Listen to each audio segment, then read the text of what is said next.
हाँ तो देखिए, आज कक्षा 8 में आपका 15वां पाठ है और जिनको नई किताब मिली है उनका ये 11वां पाठ है, ठीक है ना। और पुरानी जिनके पास किताब है उसका 15वां पाठ है और पाठ है अपना सूरदास के पद। और सूरदास जी का नाम आपने सुना है क्या? जैसे तुलसीदास जी, सूरदास जी, कबीर जी, रैदास जी, दादू जी, ऐसे सूरदास जी एक महान संत कवि हुए हैं। और सूरदास जी ने सूरसावली, सूरसागर आदि बड़े बड़े ग्रंथ, बड़े बड़े पुस्तकें लिखी है। और ऐसा कहते हैं कि वो अंधे थे, लेकिन अंधे होने के बाद भी जो उन्होंने कृष्ण भगवान की बाल लीला का वर्णन किया है वो बड़े बड़े आंखों वाले भी नहीं कर सकते। इतना गजब का, इतना शानदार उन्होंने कृष्ण भगवान की लीलाओं का वर्णन किया है। तो उसी में आपको आगे सूरदास के पद आए दो। प्रथम पद आया आपका मैया कब भी बढ़ेगी चोटी, और दूसरा पद आएगा तेरे लाल गेरो माखन खाई। तो अपने इन दोनों पदों को पढ़ेंगे। तो आप देखिए ध्यान से, मैं राग से गा के आपको सुना रहा हूं, फिर अर्थ वगैरह बाद में करेंगे और आपको अभी सुनना है। फिर मैं जब कहूंगा आपको तो आपको बोलना है। ओ मैया कब ही बढ़ेगी चोटी, ओ मैया कब ही बढ़ेगी चोटी, कितनी बार मोही दूध पियत भई, कितनी बार मोए दूध पियत भई, अज हूँ छोटी छोटी, ओ मैया मेरी कब बढ़ेगी चोटी, ओ मैया मेरी कब बढ़ेगी चोटी। देखिए कृष्ण भगवान माँ यशोदा से कह रहे हैं, बचपन की बाल लीलाएं हैं, तो माँ यशोदा को किस प्रकार कह रहे हैं कि माँ मेरी ये चोटी है ना, ये छोटी की छोटी रह गई, ये कब बढ़ेगी, कि मैया मोरी कब बढ़ेगी चोटी, कितनी बार मोए दूध पियत भई, कितनी बार मोए दूध पियत भई, ये अजहू है छोटी, ओ मैया मेरी कब बढ़ेगी चोटी। तू जो कहती बल की बेन जो, तू जो कहती बल की बेन जो, हो जाए लांबी मोटी, हो जाए लांबी मोटी, ओ मैया मेरी कब बढ़ेगी चोटी, मैया मेरी कब बढ़ेगी चोटी। सामने जा। हाँ,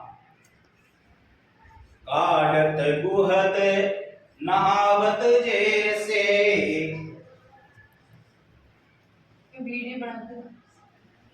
काढ़त गुहत नहावत जे, काढ़त गुहत नहावत जे, नागिन सी भुई लोटी, नागिन सी भुई लोटी, ओ मैया मेरी कब बढ़ेगी चोटी, मैया मेरी कब बढ़ेगी चोटी। काचो दूध पियावत पची पची, काचो दूध पियावत पची पची, देती नहीं माखन रोटी, ओ मुझे देती नहीं माखन रोटी, ओ मैया मेरी कैसे बढ़ेगी चोटी, मैया मेरी कब बढ़ेगी चोटी। शूर चिरजीवो दोनों भैया, शूर चिरजीवो तो भैया, ये हरिहरदर की जोटी, हरिहरदर की जोटी, ओ मैया कब बढ़ेगी चोटी, ओ मैया कब बढ़ेगी मेरी चोटी। तो देखिए सूरदास जी का ये पहला पद है। अब मैं बोलूंगा उसके पीछे पीछे आप उच्चारण करोगे, है ना, मन से बढ़िया राग। ओ मैया कब बढ़ेगी चोटी,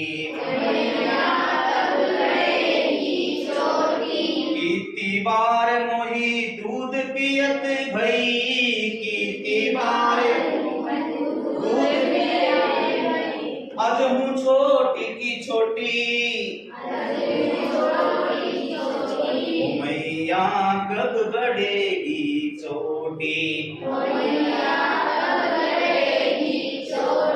तू जो कहती बल्कि बेने जो, तू जो कहती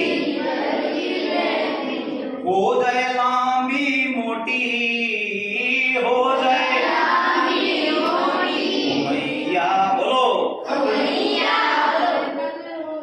कब बढ़ेगी चोटी, काढ़त गुहत नहावत जे है, काढ़त गुहत नहावत जैसे, नागिन सी हुई लोटी, नागिन सी भई लोटी, ओ मैया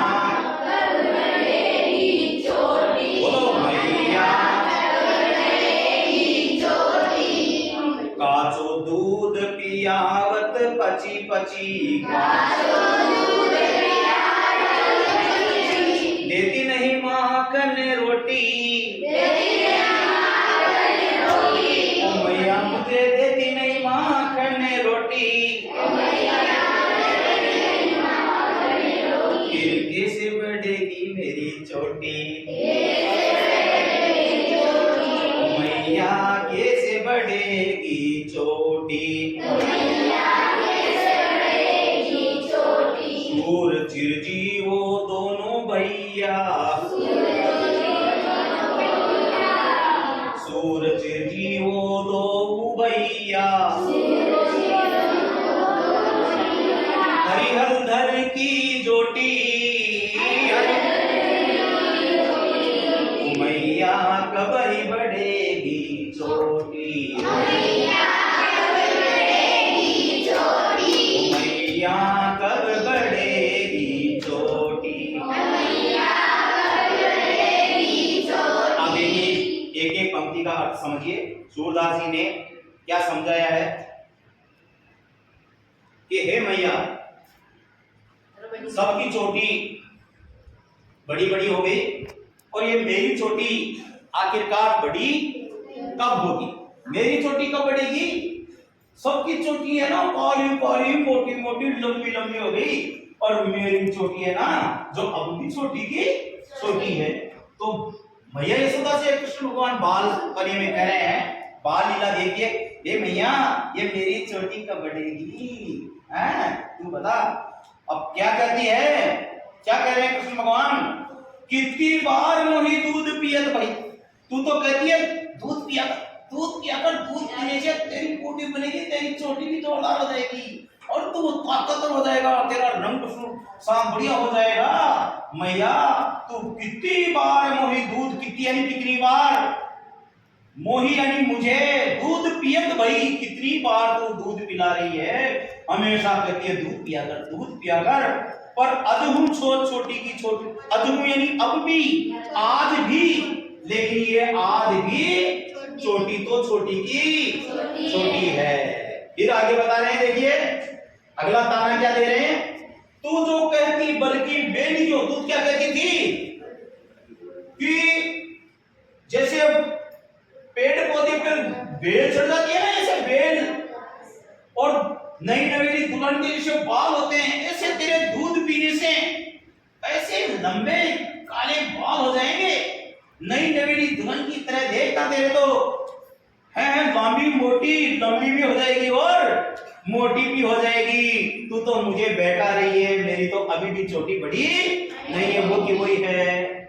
और क्या कहती है, काढ़त गुहत नहावत जे, रोज उठन करती है, मेरे को नहलाती है, मेरे तेल लगाती है और पता नहीं क्या क्या मेरे करती है, और कि बेटा नहलाने से, है ना, उठन करने से, सिर की मालिश करने से ऐसे तेरी चोटी कैसी हो जाएगी, नागिन सी भूई लोटी, नागिन होती ना, नागिन जानते हो, नाग और नागिन, नाग मोटा होता है, लंबा होता है, थोड़ी नागिन पतली होती है ना? तो नागिन की तरह तेरी क्या हो जाएगी? ये चोटी कैसी हो जाएगी? किसका उदाहरण दिया यशोदा मैया ने? नागिन का। जैसे नागिन होती है ना काली, ऐसी तेरी चोटी हो जाएगी। तू रोज नहाया कर, रोज तेल लगाया कर, रोज दूध पिया कर, है ना? और ऐसे ऐसे तेरी नागिन जैसी चोटी हो जाएगी। लेकिन फिर भी नहीं हुई। तो अब क्या करें कृष्ण कि कांचो दूध पिया तो पची पची, जबरदस्ती तू मुझे रोज क्या पिलाती है? पची पची, यानी जबरदस्ती बिना पचे हमारी इच्छा होने तो भी क्या पिलाओ जाए? मेरी इच्छा नहीं होती तो भी तू मुझे कच्चा दूध पिला, कच्चा दूध पी, कच्चा दूध पी। कच्चा दूध पीने से दे सबकी तरह तेरी चोटी लंबी हो जाएगी, काली हो जाएगी, बड़ी हो जाएगी। कांचो दूध पियावत पची पची दे देना माखन रोटी, लेकिन बस ये दूध ही दूध पिलाती है, जबकि मुझे क्या चाहिए? मुझे चाहिए मक्खन रोटी। हे माँ, तू मुझे माखन रोटी दिया कर। तू तो बस कच्चा दूध, दूध ही दूध, जब देखो जब दूध दूध, क्या नहलाना, क्या धुलाना, क्या मालिश करना और क्या दूध पिलाना। तू तो मक्खन रोटी देती नहीं है, और मक्खन रोटी नहीं देगी तब तक मेरी चोटी तो ऐसी की ऐसी रहेगी। तो देखो सूरदास जी नीचे क्या कर रहे हैं? शूर चिरजीवो दो भैया, हरी हलधर की जोटी। जोटी कहते हैं जोड़ी को, सूरदास जी कहते हैं ऐसे। हरि, हरि यानी भगवान, हरि यानी हरि यानी ईश्वर भगवान। यहाँ हरि का मतलब है कृष्ण। यहाँ हरि का मतलब क्या है? कृष्ण भगवान। यहाँ हरि का मतलब क्या है? कृष्ण भगवान। हरि हलधर, हलधर किसे कहते हैं पता है क्या आपको? कृष्ण के एक भाई होता ना बेटा, क्या नाम है बता सकते हो? दाऊ भैया, उसको दाऊ भैया का और नाम क्या था दूसरा? बलराम। क्या भाई नाम था? बलराम भैया। उनको दाऊ कहते हैं, दाऊ कहते हैं बड़े को। दाऊ किसे कहते हैं? बड़े को। और वो के हलधर, हल अपने किसान के पास हल नहीं होता क्या? और धर यानी धरने वाला, हल को धरने वाला क्या हो गया? हलधर। तो वो हमेशा क्या रखते थे? हल रखते थे। यहाँ हल रखते थे इसलिए उनका नाम पड़ गया हलधर। क्या पड़ गया? हलधर, हल को धरने वाले।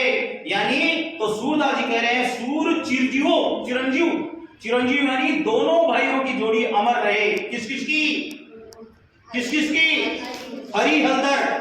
हरि यानी कृष्ण और हलधर यानी बलराम। यानी कृष्ण और बलराम की ऐसी जोड़ी, ऐसी कृष्ण और भगवान की ये जोड़ी चिरंजीव हो यानी अमर हो, हमेशा ये सुखी रहे, संपन्न रहे, प्रसन्न रहे, निरोगी रहे और ऐसे ही आनंद की प्राप्ति होती रहे। सूर चिरजीव दो भैया। सूरदास जी ने किसके लिए कहा कि हमेशा जीते रहे, हमेशा चिरंजीव हो जाए? चिरंजीव यानी अमर हो जाए, बहुत लंबी आयु जिए। किसके लिए कहा है सूरदास जी ने? हरि हलधर, हरि यानी कृष्ण और हलधर यानी बलराम भैया। दोनों बार, एक कृष्ण भगवान छोटे हैं और वो बड़े हैं। तो माता यशोदा भी कह रही है, वो बचपन में की जो उनकी लीलाएं देख के तो माता यशोदा को भी बड़ी खुशी होती है और वो कहती हैं कि ये हरि और हलधर की जोड़ी, जोड़ी यानी जोड़ी हमेशा के लिए ऐसे ही अमर रहें। ये दोनों ऐसे ही हंसते खेलते रहें, ये ऐसे ही दोनों प्रेम से रहें और दोनों सुखी रहें, ऐसे ही निरोगी रहें और खूब इनकी लंबी आयु हो।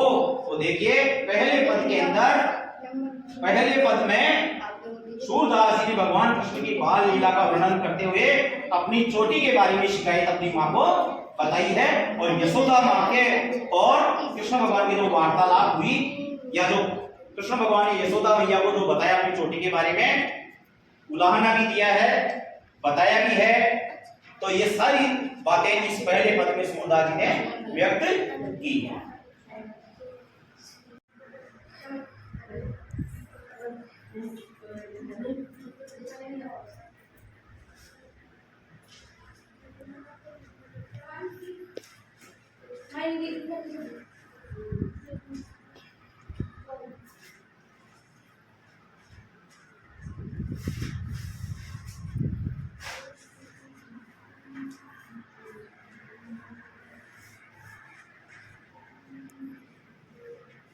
हम्म।